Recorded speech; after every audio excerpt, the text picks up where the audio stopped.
Tere tulemast kuulama konservatiivse kristlase saadet. Iganädalane vestlus usu, poliitika ja kultuuri teemadel. Teiega on täna Marko Müürisepp ja Hans-Krist Loime. Tere kõigile kuulajatele, konservatiivne kristlane on tagasi episoodiga 18. Eelmine nädal olime kahjuks eemal, kuid nüüd oleme jälle tagasi. Meil on täna saatekülaline Isa Roman, kodaniku nimega Roland Tõnisson. Tänan kutsumast. Kristus on üles tõusnud. Tõesti on üles tõusnud. Ja eelmise nädala saade oli meil seoses ülestõusispühadega, jätsime vahele, kuna oli suur nädal. Nii. Paari sõnaga äkki, kuidas sul Marko ja kuidas teil läks? Suure nädalal oli palju teenistusi, kus sai käidud ja see on selline nädal, mis reedel on väga kurb päev, kus midagi ei liigu ja laupäeval hakkab juba paremaks minema, aga isa Roman räägib meile täpsemalt sellest ülestõusmise tähendusest nii kristlasele kui ka üldse maailmale. Jah, suur nädal on tõesti ju tegelikult risti inimese jaoks kõige olulisem ja kõige tähtsam. Jeesus tuleb Jeruusalemma, tema elu viimane nädal, teda kiusatakse jälle küsimustega, lõpuks Juudas reedab ta veel ja lüüakse risti ja see on üks kurb päev, aga ometigi sellele tänu on meil ka pääsemine olemas ja ilma selleta ju ei oleks ka maailm muutunud. Ja see on nagu selline tõeliselt kosmoloogiline protsess. Alati, kui ma näen kusagil mingisuguseid pühade munasid või jänkukesi kusagil hüppamas, siis mul läheb sees niimoodi kergelt hakkab kriipima, samamoodi nagu näiteks punnpõselisi inglikesi demonstreeritakse jõulude ajal. Et see on nagu selline ääretult väga pehmelt öeldes on see väga pealiskaudne lähenemine sellele kosmoloogilisele sündmusele, mis tegelikult puudutab kogu inimkonna olemust ja ka tulevikku. Nii et tegemist on tõesti väga suure sündmusega. Me oleme selle tähenduse tõesti kaotanud omal ajal, tähendab praegusel ajal, aga see ei tähenda, et see sündmus jääks kuidagi vähem tähtsaks meie jaoks. Meie lihtsalt ei pane seda tähele. Sellega on täpselt niimoodi, nagu mõnikord me vaatame, see saade saab ka vist YouTube üles või. Et YouTube'is on näiteks video sellest, mismoodi mõnes metroos keegi kuulus kitarist või viiuldaja esitab oma teost, mida ta Carnegie Hallis näiteks järgmisel õhtul esitab. Inimesed ostavad sinna mitmesaja naelaseid pileteid ja nad jalutavad temast mööda. Nad ei saa aru, et see on see sama inimene, kelle kontserdile võib-olla neil õnnestunud piletid saada. Nad võiksid praegu kuulata seda. Nii on ka Kristus tulnud maailma, aga inimesed jalutavad temast mööda, nad ei saa üldse ei pane teda tähele, nad ei saa aru, millega on tegemist. Lihtsalt keegi vingutab viiulit, eks ole, ja siis täpselt samamoodi on siis ka selle Kristusega, et me ei pane tähele teda oma elus ja me ei pane tähele ka tema puudumist, kui me ükskord sellest lihtsalt minema jalutame Kristuse juurest. Aga võib-olla siis räägid veel täpsemalt, et seda üldse kogu see protsess, et kuidas me jõuame sinna ülestõusmiseni ja mis siis pärast seda toimuma hakkab? Ülestõusmispüha tegelikult võib olla inimesel iga päev. Et see ei ole konkreetne nädalapäev või mingisugune nädal kalendris. Ja muistsetel aegadel või varasematel kristlikel nädalatel, aastatel ongi ju tegelikult ülestõusmispüha peetud iga pühapäev. Et venekeelne sõna kalendris vaskresseeni ongi ülestõusmine. Et ülestõusmispüha on olnud selline iganädalane sündmus, ülestõusmispäev. Ja mismoodi me sinna jõuame? Moslem olla on väga lihtne. Koraanis on mitukümmend viidet sellel, mismoodi sa pead ära tapma kellegi selleks, et Allahile meele järgi olla. Kui me oleme kristliku pühakirja, siis nagu ütleb ka Peetrus, et see nõuab mõnikord head ujumist, et Pauluse kirjadest aru saada. Et ei ole olla, ristinimene ei ole lihtne olla, aga me peame siiski aru saama ka, et millega on tegemist. Sest Kristuse tulek maailma ja tema õpetused, kuigi nad olid väga lihtsad ja on nad ometigi väga sügavad. Nii et lihtsus ei ole sugugi mitte primitiivsus, aga on väga, väga geniaalne õpetada Jumala riiki ja tema olemust niimoodi, nagu Jeesus seda tegi väga lühidalt. Churchill omal ajal ütles, et kui te tahate minu käest saada mõnda tunnipikkust kõnet, siis teatage mulle päev ette. Aga kui te tahate minult 5 minutit, siis 6 aega varem öelge mulle, siis ma hakkan seda 5-minutilist kõnet ette valmistama, et oleks kõik, mis vajalik ära öeldud. Evangeeliumides on täpselt niimoodi. Aga see on meie jaoks nagu muutunud väga selliseks igapäevaseks, see on muutunud harjumuspäraseks isegi.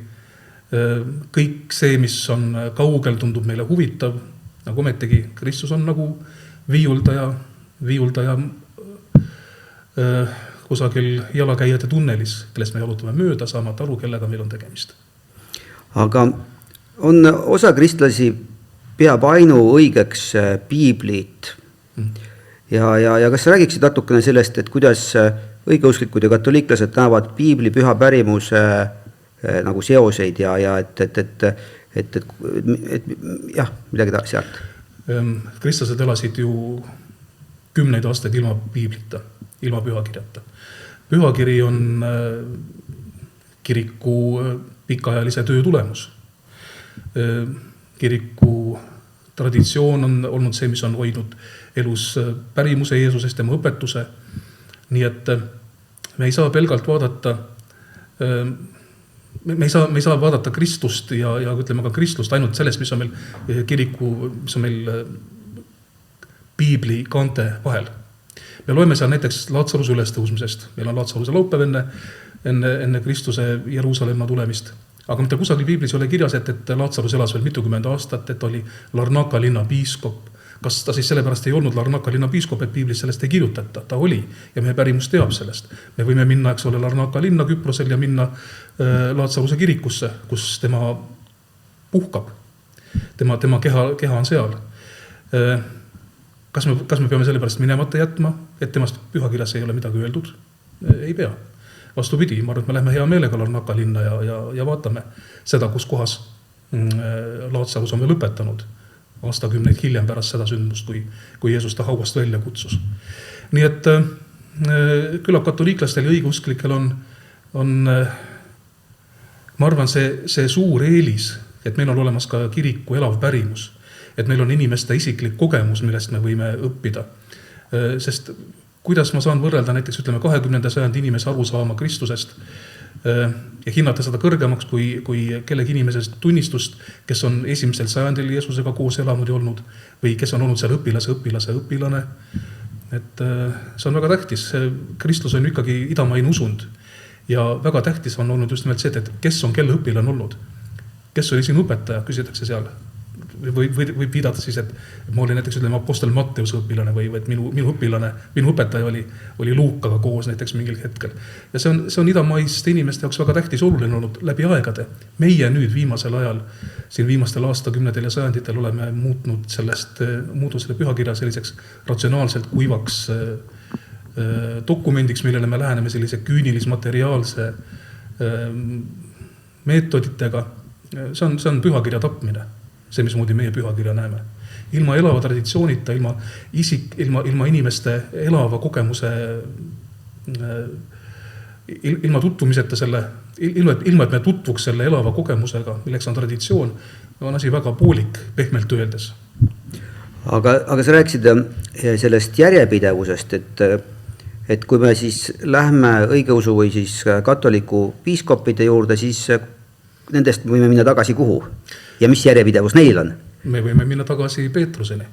Ja Kristus on ju see, kes on Peetrusele, et sellele kaljule ma ehitan oma kiriku. Nii et me läheme tagasi sinna.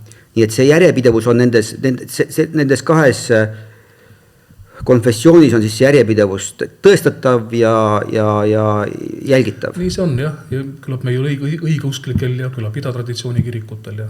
Nii et see on siiski oluline, kes on kelle õpetaja. Aga räägi ka sellest, et usklik võib olla erinevat moodi, ja inimesed on erinevad, et kui sa lähed õigeusu kirikusse näiteks või katoliku kirikusse, siis sa näed, ütleme, et sa lugeda ei oskagi, et mis siis juhtub? Õnneks on inimesed erinevad, ainult saatan on see, kes vorbib ühetaolisust. Öeldaksegi, et see konveier kauba tarbimine on juba see, mis tegelikult inimest nüristab. Vanasti, kui me läksime kingsepa juurde, tellisime endale saapad, siis me saime need enda jala mõõdu järgi. Aga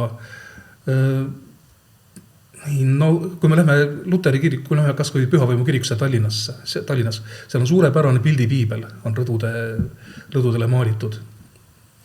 Inimese pääsemise lugu. Inimesed pole alati osanud lugeda, aga nad kiriku õpetuse järgi on siis saanud teada sellest pääsemisest. Preestrid on pidanud saama õpetada sellest, nad on pidanud seda tegema. Ja see ongi see, mis on inimesi nagu ka kiriku juures ju hoidnud. Ja see on jällegi see elav kogemus, inimeselt inimesele usu üleandmine. No Pühavaimu kirik oli enne katoliku kirik. Ta oli katoliku kirik, jah. Ma ei teagi täpselt, millal see mõnegi pildiseeria sinna maalitud on, pean tunnistama. Et huviline võib seda vaadata ise järgi. Tänapäeval on kõik kätte saadav. Jah, muidugi ta oli katoliku kirik algselt, aga minu teada on see reformatsiooni ajal sinna vist maalitud. Ma ei ole ka väga kindel selles. Aga kui keegi ütleb seda, et meil ei ole seda kirikut vaja, et ma ise lähen kodus, tunnetan seda Jumalat ja räägin ise Jumalaga ja et mis sa selle kohta ütleksid? Tänapäeval võib osta endale auto ilma sul oleks juhiload. Ei ole tarvis autojuhi kursustele ka minna. Kui ma sõidan niimoodi, nagu mulle tundub, siis ma olen varsti sellest oma autost ilma. Ma sõidan sellega salongist välja ja 2 minuti pärast on ta vana raud. Täpselt samamoodi on ka inimese ja selle oma enda tarkusega pühakirjale lähenemine. See on üks väga selline kaval nipp, hingevaelane paneb inimese hinge sellise ülbe ja enesekeskse arusaama sellest, et ta on ise enda lõpetajaks. Ja ma mäletan, kui ma ise olin noor teoloogia tudeng, siis jagati meile ühe sellise eaka pastori pühakirja seletusi. Ja mina oma tarkuses arvasin, et kas ma nagu ise aru ei saa asjadest. Ja ma leidsin hiljuti ühe jutluse, ma lugesin seda ja ma lootsin, et mitte keegi seda enam ei mäleta. Sest ma ei olnud päris adekvaatne selle pühakirja seletamisega, niimoodi nagu ma noore mõistusega tegin. Ja kui ma hiljem vaatasin seda sarja, mida see eakas pastor oli välja andnud, siis mul oli häbi enda pärast, et miks ma ometigi ei kasutanud seda siis. Ja siis ma oleks pidanud häbi tundma selle paberi leidmise puhul, milles ma lootsin, et kõik on selle jutluse äkki ära unustanud. Inimene võib endale igast asju ette kujutada, aga jällegi ilma õpetajata ei saa inimesest mitte midagi. Ja sellel õpetajal peab olema hea õpetaja. Siis me tulemegi jälle tagasi kiriku traditsiooni juurde. Jah, selles suhtes Kristus ikkagi ei ole mitte selline ratsionaalne mõtteklubi, vaid ta on inimese südamusk. See on lugu sellest, mismoodi me õpime tundma iseennast, mismoodi me õpime tundma inimesi enda ümber ja selles enese tundma õppimises ongi Kristuse sisu, mitte lihtsalt filosofeerimine mõne kreemikoogi ja tasside ääres. Aga enne kui selle teema kokku võtad, et mõni soovitus inimesele, kes siis on ka võib-olla vaadanud neid konservatiivse kristlase saateid ja enne ei ole kristlusega suuremat kokku puutunud, et kuidas võiks inimene seda teekonda alustada või mis soovitused on siin preestrilt? Tõdeme veel kord, õnneks inimesed on erinevad. Iga ühe tee Jumala juurde on tõesti eriline või nagu ütlevad meie vennad entusiastid mõnes sellises karismaatilises kirikus, et Jumalal on sinu jaoks konkreetselt plaan. Et meil on üks hea plaan sinu jaoks. Aga täpselt niimoodi ongi ka selles mõttes, et meie teed on erinevad. Ega siin ei ole mitte midagi, kõige koledam asi on inimesel selline ülbus jänesekesksus. Johannese evangeeliumi alguses ütleb Jeesus ühe Nikodeemuse kohta, et sa kuuled saadet Konservatiivne kristlane. Uued osad ja värsked vaated ootavad sind siinsamas igal nädalal. Pane meie kanalile like ja subscribe. Nii aitad meil hoida kristlikku maailmavaadet pildis ja jõuda veelgi rohkemate kuulajateni. Et ta ütleb ühe inimese kohta seal, et siin on tõeline iisraellane, kelles ei ole kavalust. Ja kavalust, see tegelikult tähendab, kelles ei ole sellist küünilist sarkasmi, millest tänapäeval on meie aeg on nagu täiesti ära halvatud või salvatud või mürgitatud. Näiteks, te siin saates ka poliitikast räägite. Ja. Et väga raske on vaadata näiteks meie Riigikogu istungeid. Seal ei ole praktiliselt inimest, mõni üksik on, kes ei lähe pulti sellise ülbe irve, kui ma siin no mida teie siin istute nüüd ja sellise ülbe sarkastilise sellise vastikult salvava tooniga ja isegi kui aitäh härra esimees ja tänan teid selle küsimuse eest ja siis läheb selline nagu ülevoolav pulbitsev ülbus ja iroonia. Mis saab olla hullemat veel? Mis saab olla veel hullemat? See on väga piinlik on vaadata seda, mismoodi inimesed puldis üles astuvad. Meie põhjanaabrid soomlased, keda me mõnikord nimetame pikaldaseks, neil on pikem traditsioon muidugi, aga jällegi, ütleme, kui vaadata neid Soome parlamendi debatte, siis inimesed oskavad olla seal. Ja see on kindlasti ka selline võib-olla arenguteema, võib-olla kui Jumal lubab meie vabariigil veel kesta siin 30, 40, 50 aastat, võib-olla siis õpivad ka meie parlamendisaadikud ennast normaalselt üleval pidama. Aga praegu mitte miski ei kutsu mind kuulama ega vaatama neid ülekandeid, sellepärast, et see on väga, väga raske on taluda. Kahju on nendest inimestest enestest, kes sellises sarkastilises ülbuses iseennast naudivad. Need inimesed on iseendale kaevanud väga sügava haua juba valmis. Aga olgu Jumal neil armuline, ega siin pole mitte midagi muud öelda. Aga mis neid aidata võiks? Kahetsus. Ainult kahetsus, issand ette põlvili, aga nad on selleks liiga ülbed. Nad ei tee seda kunagi. Aga see on vist üksidest suurematest pattudest see ülbus ja enesekesksus või? Igal inimesel, mitte me ei räägi ainult tuumist, vaid see mees kõigis enestes. Ülbus ja eneseimetlus.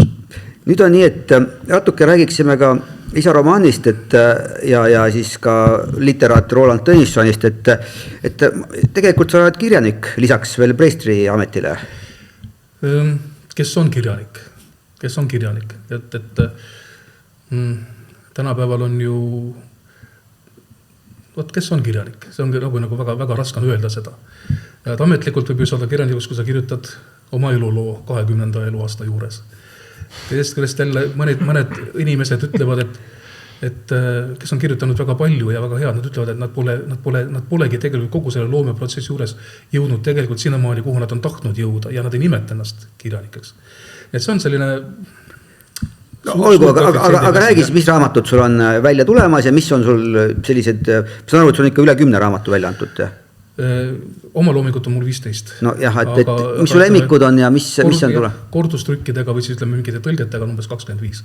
Kui hea vaataja läheb minu kodulehekülje peale www.rolandtonisson.ee, siis ta saab seal näha. See on see rubriik olemas raamatud. Ja. Aga minu viimased teemad on olnud ajalugu.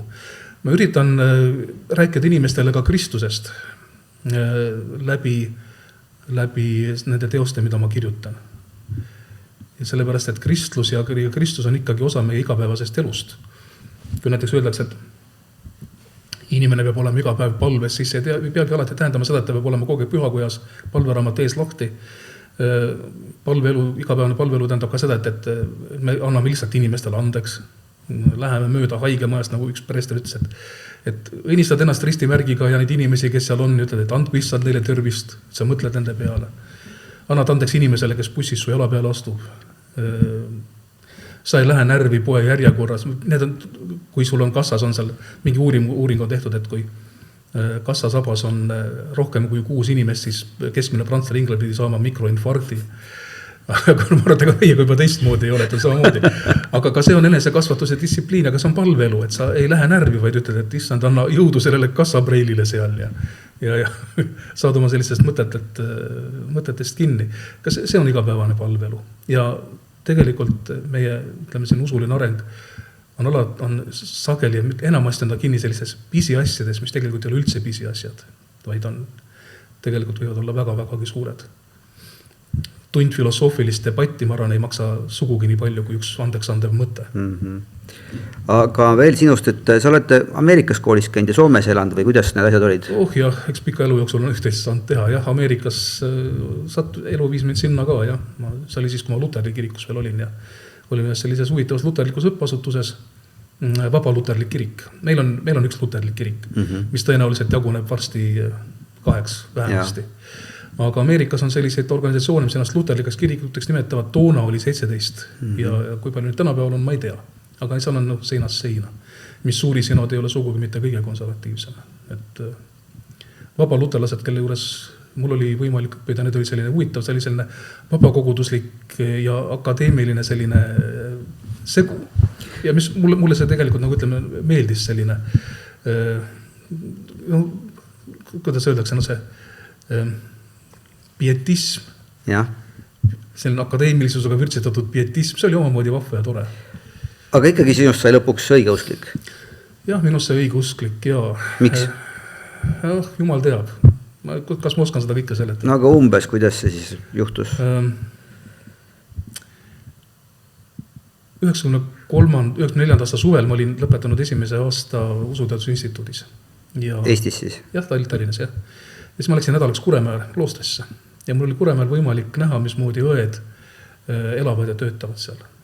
Ja mul oli seal võrdlusmoment, ühelt poolt olid õed, kes töötasid seal vaikuses ja vagaduses. Ma ei räägi praegu üldse Moskva patriarkaadist, see on omaette teema.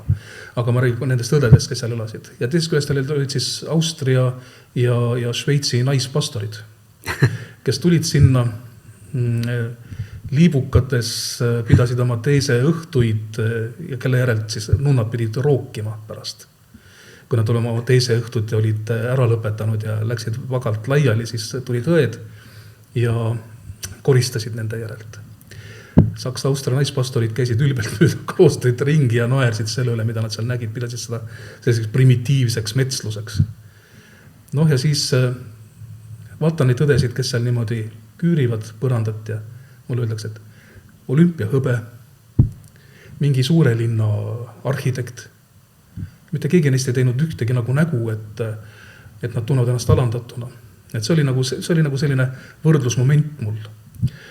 Aga toona ma Eesti õigeusu kirikust väga palju midagi ei teadnud, Eesti õigeusu kogudustes ka mitte, peale selle, et ma olin näinud hulganisti lagunenud kirikuid. Ja hiljem, ma kohtasin seal Ameerikas ühte inimest, tähendab, ma nägin seal ühe Antioquia koguduse tegevust. See on, kus mina ülikoolis käin, Liivamäel. See oli Antioklaste kogudus, mis käis siis, ma Ameerikas elasin ühes postoraadis, mis oli kiriku küljes ja seal kiriku ruume rentis, siis saaks rentima üks Antioquia kogudus. Ja küsisin sealt ühelt mehelt, kes seal siis preestrit assisteeris seal, küsin, et kas sul nagu piinlik ei ole, et nagu 40-ndates juba, et sa nagu võtad preestrilt õnnistust ja süütad küünlaid ja siis paned sutsutit valmis ja kui preester sulle midagi ütleb, siis sa teed. Ta ütles, et tead, et ma tunnen ennast praegu rohkem kirikus kui siis, kui ma juhtisin 2000 liikmelist kogudust, ühte protestandi kogudust. Ja ta ütles, et ma olen rohkem kirikus. Hiljem ma sain sellest aru, kui ma hakkasin Siimanni kirikus kooris laulma ja altaris ka suitsutit panema ja ma sain aru, mida ta mõtleb. Et see kuuletumine tegelikult, kuuletumine ja alandlikkus on üks aluseid või? See on kindlasti alus, et see ei ole sugugi mitte inimest alandav, vaid vastupidi, inimesel on see ääretult tähtis, et ta oma enda mina paneb natukenegi raamidesse. Tänapäeval kõik tahavad olla suured profetid ja suured evangelistid ja suured koguduse juhid ja kõik on Jumalalt erilise puudutuse saanud ja räägivad keeltes. Aga ütle neile, et vii mu teed äsja ära ja vaata, mis nägu nad teevad. Nad tunnevad ennast väga alandavad. Marko, sul olid mingid küsimused ka. Ja nüüd on siis, just sellega lõpetasime ja nüüd hakkame küsima, et kes siis ikkagi on isa Roman või Roland Tõnisson, et mõned küsimused. Kõigilt küsime, kes siin saates käivad. Kas homopaaridel peaks olema õigus lapsi adopteerida? Selle kohta räägitakse, tuuakse argument alati, et näiteks ka meil on mõned sellised prominentsed homopaarid, kelle lapsi tuuakse nagu selliseks näitanud, kui hea elu on seal ja vaieldamatult on meil olemas nii-öelda traditsioonilisi peresid, kus lastel on väga halb elu. Aga homoseksuaalsetel paaridel ei tohiks olla õigust adopteerida lapsi, sellepärast, et lapsel peab olema isa ja peab olema ema. Vastus on ei. Ja. Kas abielu peaks olema ainult mehe ja naise vaheline? Kindlasti. Kas transsooliste õigused on teema, millega riik peaks rohkem tegelema? Ma arvan, et riik peaks tegelema iga inimese õigusega ja iga inimese peaks hoidma üleval iga inimese eneseväärikust. Me Eesti Vabariigil on veel väga-väga pikk tee, 30 aastaga oleks juba võinud ju kuhugi jõuda, aga ei ole veel väga palju jõutud. Ja ma kujutan ette, et võib-olla järgmise ülejärgmise aasta teemaks saavad meil olema hoopis transsooliste õigused, aga mitte paljulapseliste perede õigused. Paljulapselised pered võetakse tänapäeval väga palju ära. Transsoolistega ja ma mõtlen, jällegi see ei tohi ületada rohkemat kui see, et nii palju kui igal inimesele peab osaks saama riigilt. Kas riik peaks piirama sisserännet kultuuriliselt väga erinevatest riikidest? Absoluutselt. Kas sündimuse tõstmiseks peaks riik tegema rohkem meetmeid? Ma arvan küll. Kas sõnavabadust peaks piirama, kui see riivab kellegi tundeid? Jällegi, kelle tundeid see riivab ja mis tähendab tunnete riivamine. Tänapäeval solvumisest on saanud nagu selline igapäevane teema, kõik tunnevad ennast tänapäeval solvatuna ja solvununa. Et sa räägid seda sellepärast ja väga hea, et sa sellest räägid, kuna tegemist on ideoloogiliste loosungidega, tegemist on ideoloogia peale surumisega. Sellisel moel loomulikult ma arvan, et riik ei pea mitte ühegi sellise ideoloogiliselt kallutatud grupi vankri ette rakendatud saama. Seda ei tohi juhtuda. Aga kas on õige, kui naine seab karjääri pere ja laste kasvatamisest ettepoole?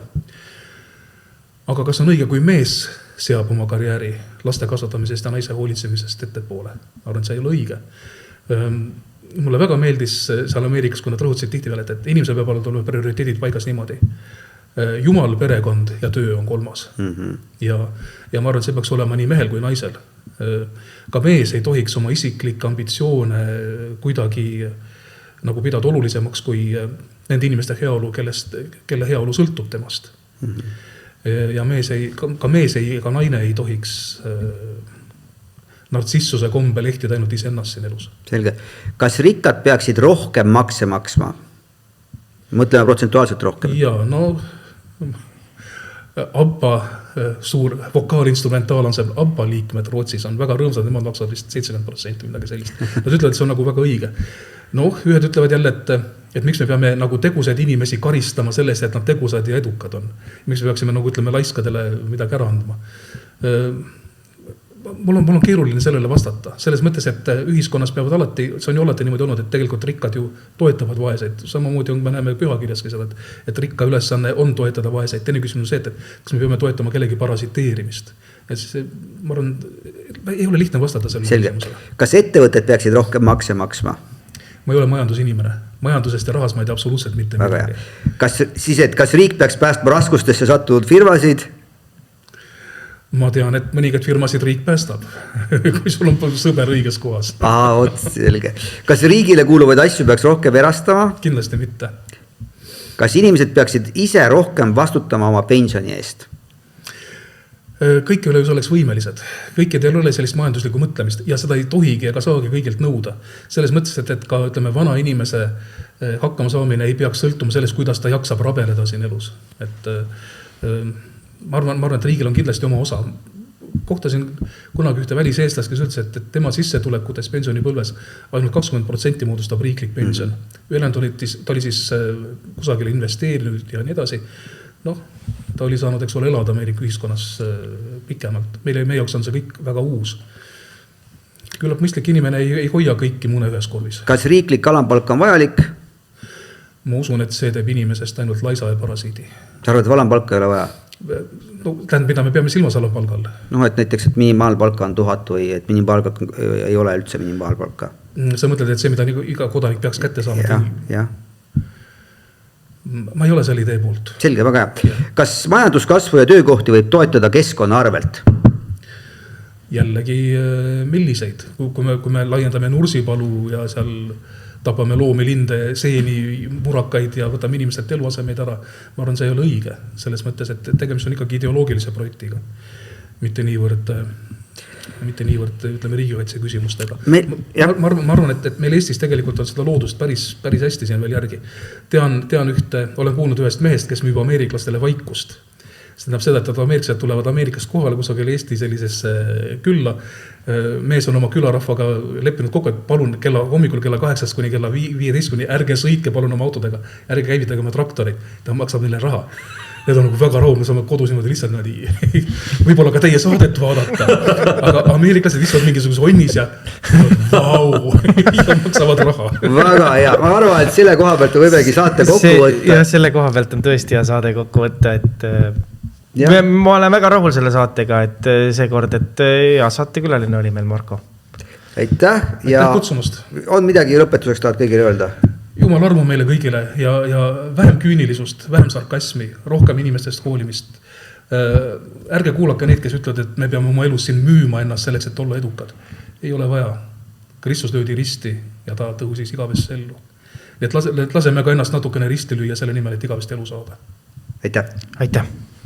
Sa kuulad saadet Konservatiivne kristlane. uued osad ja värsked vaated ootavad sind siinsamas igal nädalal. pane meie kanalile like ja subscribe, nii aitad meil hoida kristlikku maailmavaadet pildis ja jõuda veelgi rohkemate kuulajateni.